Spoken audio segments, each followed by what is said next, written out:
Forget about the Dewey Decimal System. Find out why today's school librarians are nothing like the ones you grew up with. And it's lights, camera, action for these two Fort Vancouver seniors, the legacy they're leaving behind in film as they head to graduation.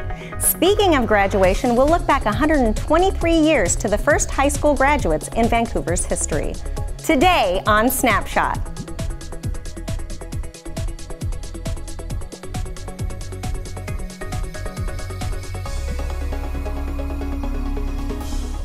Welcome to the show. I'm Elena Buller. We're in the library at Houck Elementary School. And while I'm surrounded by books, the way the library is used by students and teachers is changing. Let's take a closer look in our snapshot.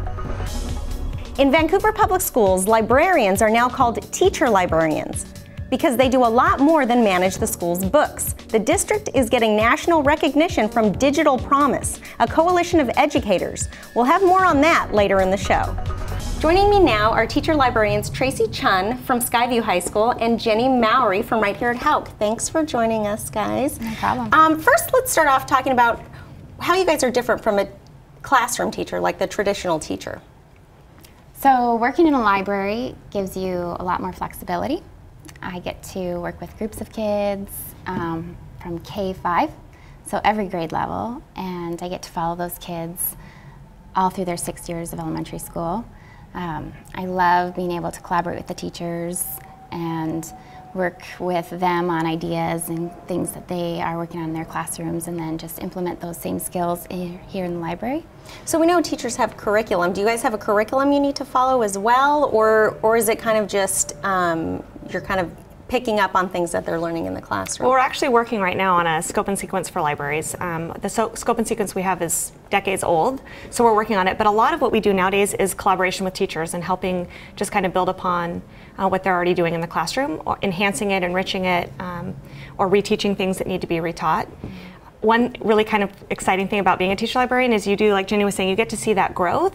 As a classroom teacher, you know, oftentimes you were with a student for 1 year, and with us, we get to see that progression of our students through, you know, several years of school. So it's kind of exciting to see them either go from a kindergartner learning to read, you know, to a proficient 5th grade reader, and then from the high school level, from, you know, this 9th grader who's nervous about coming to school to this, you know, 12th grader ready to take on the world. So. And you sort of know, you really know them. I mean, maybe even better than their teachers do, because you can really help them and you know like what they're working on or what they don't need to work on, that type of thing. Yeah, it's really great. We still teach library skills too, because they're skills they need. And I know I love telling all of my classes when they come in that my job is to teach you how to find the answers you need, because there's a million questions and you'll never know everything you need to learn, but I can teach you how to find it. And I just love that take on the library, that the skills we teach kids how to find what they're interested in and what they need to know. And find the answers themselves instead of... Right. How are you helping students? How are you supporting their learning? Can you give us a few examples maybe? I think it's a little bit different at the elementary and the secondary level. I mean, some of it's the same. Obviously, we both go into classrooms and have, you know, students come to us. One thing I've noticed at the high school level is I get to work a lot more with students individually. I have a lot more students coming in needing help with a specific project.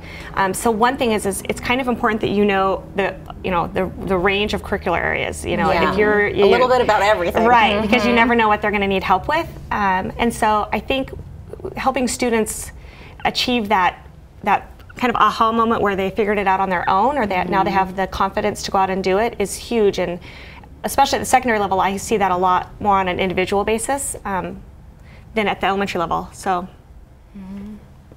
And how do you, we're just talking about how you guys were both teachers, how do you support teachers in their roles now? I mean, you really do give them a lot of help, and you kind of know how.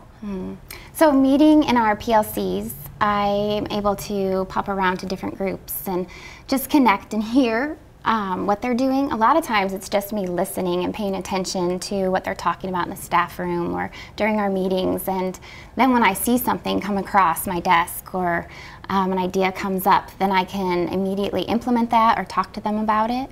So that's really helpful, to just have an extra pair of eyes and ears and ideas to be able to offer to the teacher. Well, like we were just, you know, we spoke earlier, and you said something about helping, maybe teaching a subject or a topic in a different way, explaining something in a different way maybe than the teacher did, and that could really help the kids. There have been a lot of times when I'll teach a lesson in here knowing that the class is working on a particular skill, and after the lesson is over, the teacher will come to me and say, "That was perfect. It's exactly what we were talking about in class." And I'll say, "I know. I heard you talking about it in the staff room," or "I was paying attention and knew that, you know, I could add on to that," because definitely having somebody else say the same thing, or even to say it in a different way, is really helpful. It solidifies that skill for the kids and sometimes makes it seem more important. Because if they're just hearing it in one place, well, it might just be my teacher asking me to do that. But if they come in here and I'm also saying the same thing, well, wait a second, why are you saying the same thing? Maybe this is true. Maybe this is important. Maybe I should pay attention. So I think it's helpful. The more people you have on board and talking about the same things and expecting the same things, the better off all the kids will be. And I think with technology coming down, it's nice to have kind of a resident, for lack of a better term, resident expert. I'm far from an expert in technology, but it's just kind of nice to have somebody in the building that they can go to. And one thing that I like to do and that I'm really excited for this year is actually going into the classrooms with the technology and teaching a lesson in the classroom. So the teacher, not just telling the teacher, hey, you know, you could really use this idea, or this is a great way to teach using this technology. It's actually doing a lesson either with the teacher or in the teacher's classroom or even in the library where the teacher says, oh, I can do that. In what ways are you guys the same or different maybe than school librarians in the past? I know, you know, the Dewey Decimal System and checking out books, but it's so much more than that these days. How would you kind of explain it to parents?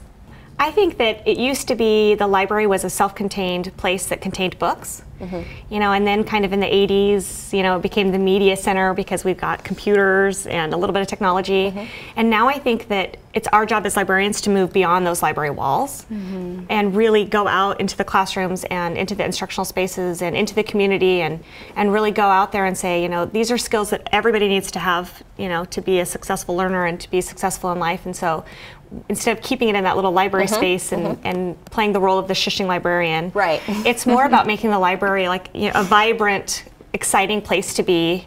No longer are they quiet and everything in its place. You don't have to be quiet anymore? No. Well, I mean, to a certain extent. Right, to a certain extent. But if you want collaboration and you want students to be talking and discussing and trying to find those answers to those questions they have, you got to have a little noise. It's got to get a little messy. Being engaged isn't always quiet. Right. Especially with elementary school students. Definitely. Let's get back to Digital Promise that we talked about a minute ago. It's an initiative approved by Congress back in 2008 with the goal of making educational technology available to all students. It was supported by both the Bush and Obama presidencies and is a nonpartisan, independent nonprofit.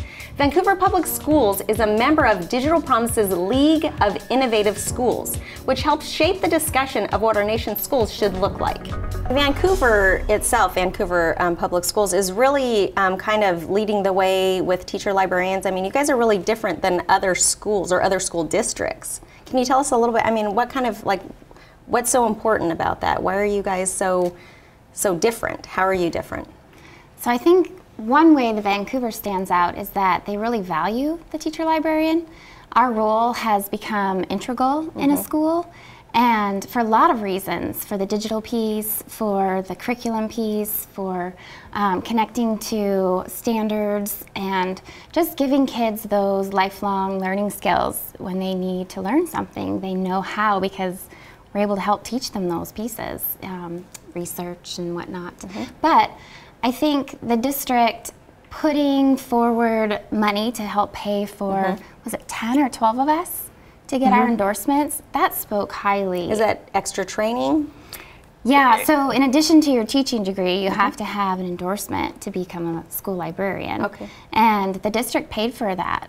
I think there were 12 of us. Yeah. And took us out of our current teaching roles, put us into the libraries, and right there says a lot about their commitment to libraries and what we can offer. And the importance of this, you know, this whole Yes, especially when you see a lot of districts are either cutting the position or a lot of other districts kind of in our area have one librarian for 3 or 4 schools. So while that's great because they get to at least have a library, it's hard because that librarian is not really getting to do any kind of instruction because they're in the building for one day and they're just managing a library. So I agree, like our district has really invested in us. Moving beyond, like you said, the walls. Moving beyond the walls of the library and really using us as, a great instructional, leader, coach, a cheerleader for our teachers. Our teachers work really hard, and so it's nice to be able to be the cheerleader behind them and support them.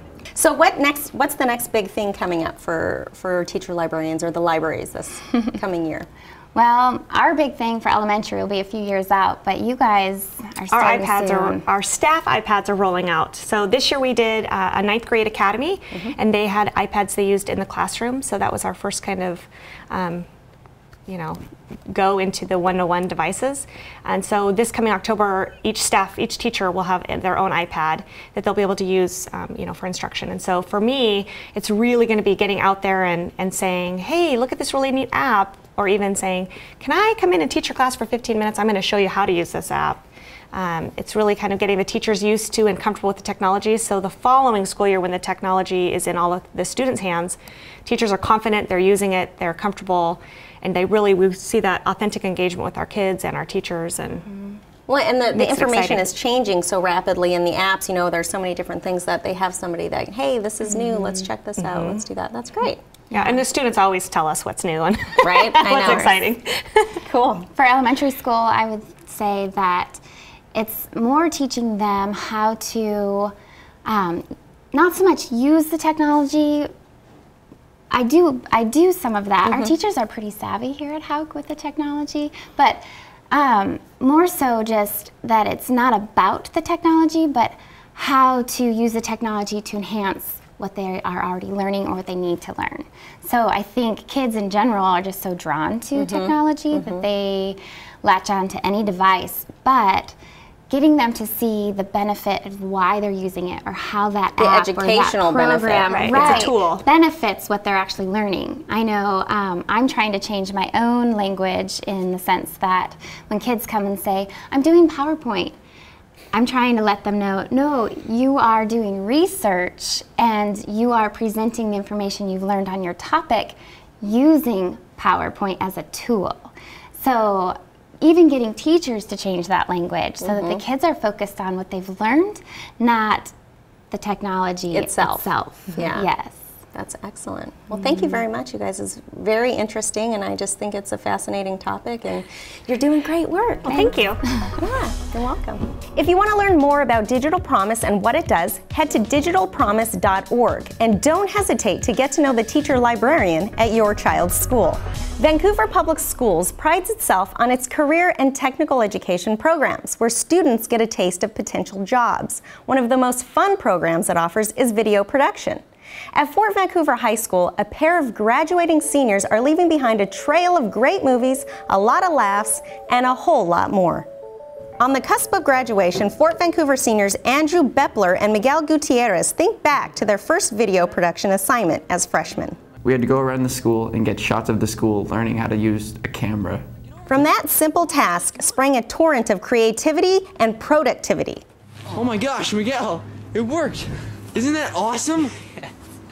There's so many things we could do. For 4 years, Andrew and Miguel turned out projects from public service announcements. You guys need to pick up your garbage. Just like that. You're mine. No, use your hands. That's ridiculous. To comedies, to action movies full of special effects.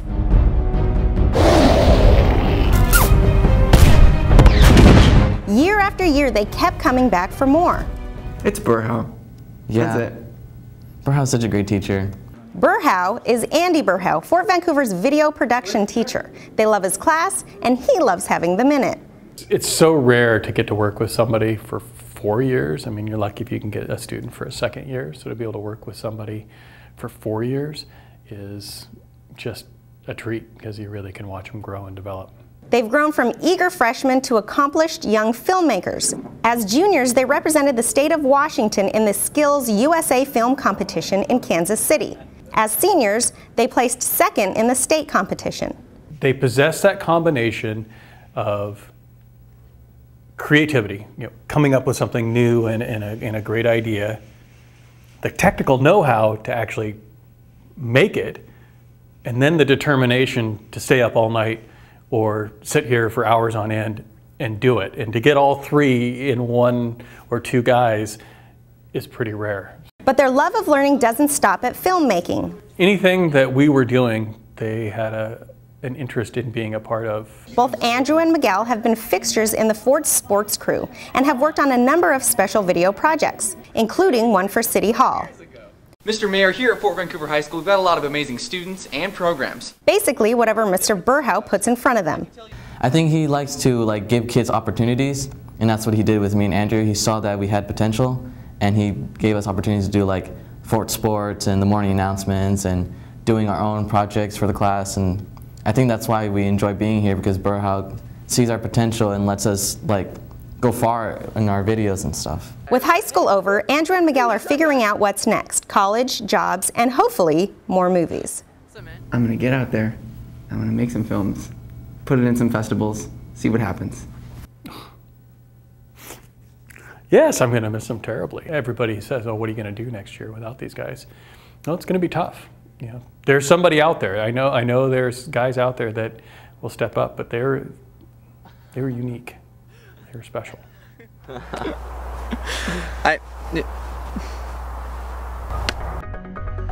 If you want to see some of Andrew and Miguel's films, check out the current episode of the Young Filmmakers Project. It's the school district's showcase for student films. We did a special episode on these two, and it's on Comcast Channel 328 right now, and also on the district's YouTube channel. That's youtube.com/VanSDTV. Just look for the Young Filmmakers Project playlist. Time now for our Snapshot flashback. This time we're headed back 123 years. Back in 1891, the first ever graduating class in Vancouver's history got their diplomas. 1,000 people showed up to celebrate the event with a banquet and a ceremony. 12 students from Central High earned diplomas, leading the way for the thousands of students who matriculated from Vancouver schools since then. You can learn more about the history of Vancouver Public Schools with the interactive historical timeline on its website, vansd.org. You'll find a link on the bottom of the left-hand side of the homepage. We're just about out of time, and I want to thank Jenny Mowry and Tracy Chun for joining us today. Thanks for watching Snapshot. Until next time, I'm Elena Buller.